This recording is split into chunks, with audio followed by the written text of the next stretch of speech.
You ask Tiger to solve. This deals with linear equations with one unknown. The final result is t equals 9. Let's solve it step by step. Swap sides. Group all constants on the right side of the equation. Subtract 8 from both sides. Simplify the arithmetic.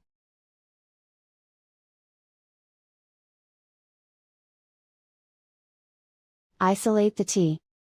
Divide both sides by 4.